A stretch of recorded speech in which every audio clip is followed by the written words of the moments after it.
सभासदों, माननीय अध्यक्ष जी,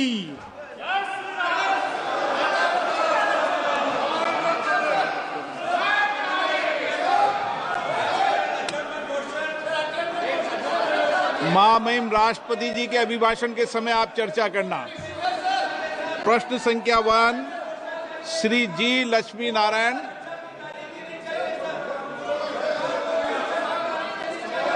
माननीय मंत्री जी, पटल पर रखा गया नरसंहार हुआ है। माननीय सदस्य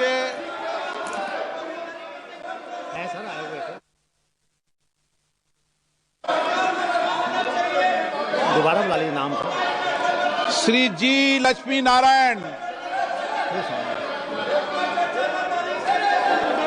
माननीय सदस्यगण,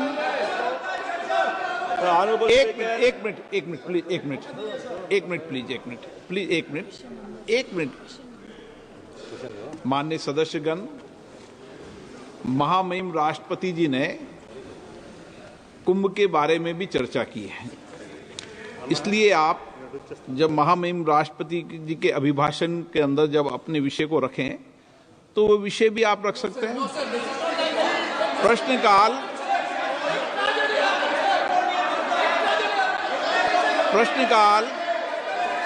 प्रश्नकाल सबसे महत्वपूर्ण समय होता है, माननीय सदस्यों का समय होता है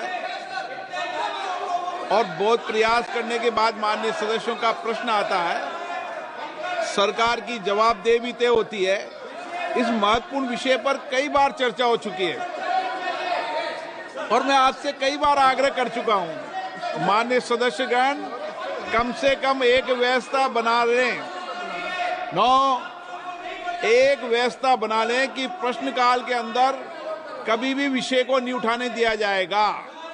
जब मैं आपका स्थगन को अलाउ नहीं करूं तब विषय उठाया करो। कभी हम संसद की व्यवस्थाओं को तो बनाएं ना।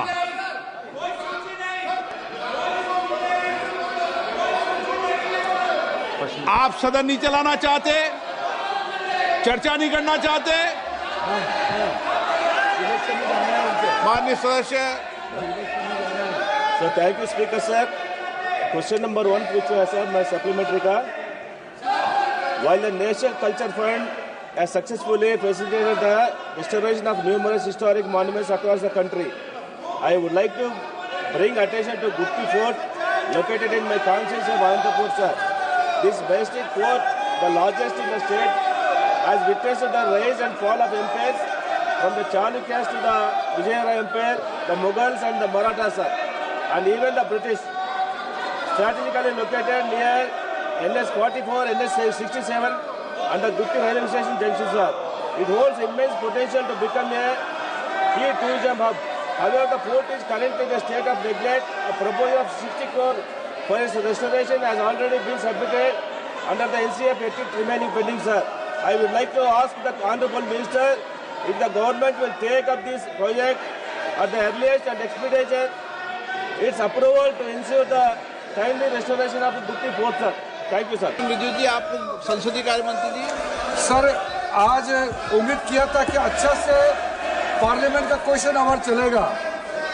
माननीय अध्यक्ष जी, आपने बार बार अनुरोध किया है, बार बार आग्रह किया है हमारे विपक्ष के साथियों को कि प्रश्नकाल को डिस्टर्ब ना करें, और ये प्रश्नकाल मेंबर का होता है, सरकार को सवाल पूछना होता है। आप लोग सरकार को सवाल नहीं पूछ के सदन को इस तरह डिस्टर्ब करना ये अच्छी बात नहीं है। अब जनता आपको सवाल पूछेगा कि आप सदन में क्यों आए हैं।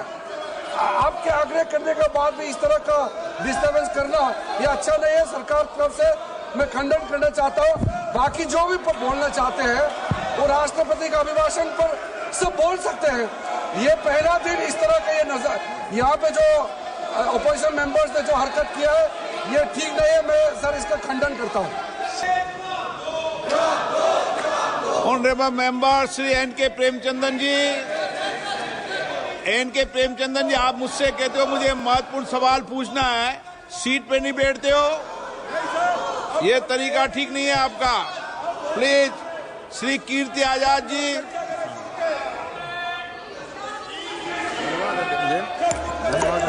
बहुत ही महत्वपूर्ण प्रश्न है। मैं ये जानना चाहता हूं कि क्या ये सच नहीं है कि पेट्रोल डीजल के दाम आसमान छू रहे हैं और सरकार ने खाने पीने पर 18% GST लगाई हुई है। यदि सरकार पेट्रोल डीजल के दाम कर दे, जो 2014 से पहले आधे करने की बात थी, और खाने पीने से GST हटा दे, तो क्या लोगों को इस जो महंगाई की भारी मार है उससे राहत नहीं मिलेगी? क्या मंत्री जी ये बताने का प्रयास करेंगे?